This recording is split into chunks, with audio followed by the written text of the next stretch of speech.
नमस्कार दोस्तों। ये वीडियो बड़े ही दिनों बाद आ रहा है लेकिन बड़ा ही इम्पोर्टेंट होने वाला है। बिकॉज़ इस वीडियो में हम बात करने वाले हैं कि स्नेक बाइट के केस में हमें क्या फ़र्स्ट एड मेजर्स लेने चाहिए। फ़र्स्ट एड मेजर्स के दो पार्ट हैं। पहला है डूज़ एंड दूसरा है डोंट्स। डूज़ का मतलब क्या करना चाहिए, डोंट्स का मतलब क्या नहीं करना चाहिए।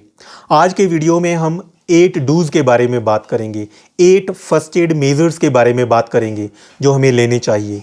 तो आज का वीडियो शुरू करते हैं। पहला फर्स्ट एड मेजर जो आपको लेना है वह है कि पेशेंट को आपने रीअश्योर करना है कि 10 में से 7 जो स्नेक बाइट्स होती हैं वो नॉन पॉइजनस स्नेक से होती हैं, इसलिए डरने की घबराने की ज़रूरत नहीं है।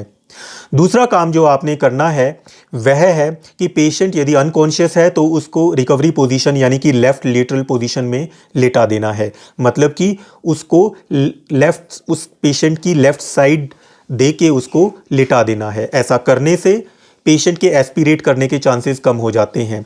एस्पिरेट करना मतलब कि यदि उसको मुंह से कुछ भी दिया जाता है या फिर उसको उल्टी आ जाती है तो वह सब उसकी सांस की नाली में नहीं जाएगा, उससे बचा जा सकता है। तीसरा काम जो करना है वह है कि पेशेंट के जितने भी टाइट क्लोथिंग्स हैं उनको रिमूव कर देना है, जैसे कि सॉक्सेस एट्सेट्रा।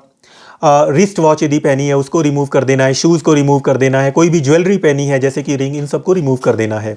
क्योंकि ऐसा नहीं करने से जब उस लिम्ब में मतलब हाथ या पैर में जब स्वेलिंग आएगी जहाँ पर स्नेक ने काटा है तो ये चीज़ें टॉर्निकेट की तरह काम करेंगी और प्रेशर की वजह से उस लिम्ब का जो डिस्टल पार्ट है उसकी ब्लड सप्लाई कट ऑफ हो जाएगी एंड कंपार्टमेंट सिंड्रोम हो जाएगा।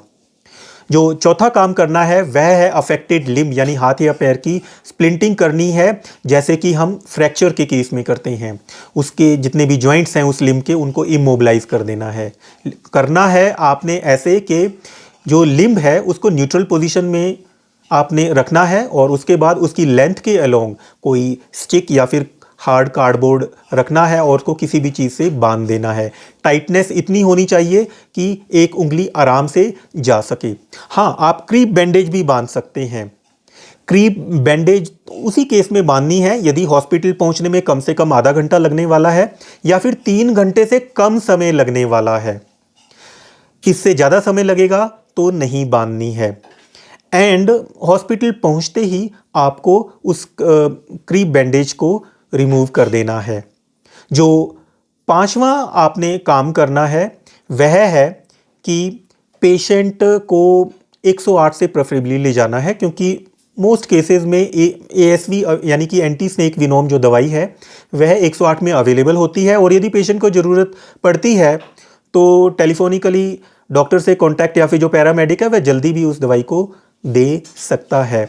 छठा जो मेज़र आपने लेना है कि पेशेंट को प्रेफरेबली आपने 4 व्हीलर से ट्रांसपोर्ट करना है एंड पेशेंट ड्राइव नहीं करेगा, पेशेंट पैदल बिल्कुल भी नहीं चलेगा एंड यदि इनकेस ज़रूरत पड़ती है 2 व्हीलर से उस पेशेंट को ट्रांसपोर्ट करने की तो वह ड्राइव नहीं करेगा, वह पिलन राइडर होगा और उसके पीछे एक इंसान बैठेगा जो उसे सहारा देगा।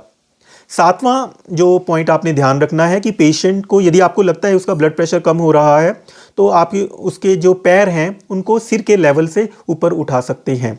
और आठवां जो मेज़र है वह है कभी भी आपको लगता है कि पेशेंट की पल्स नहीं है, ब्रीदिंग नहीं है, मतलब पेशेंट कार्डियक अरेस्ट की सिचुएशन में है, तो इमीडिएटली सीपीआर करें जब तक कि आप हॉस्पिटल ना पहुंच जाएं डॉक्टर के पास में। तो व्यूअर्स, कैसी लगी ये जानकारी?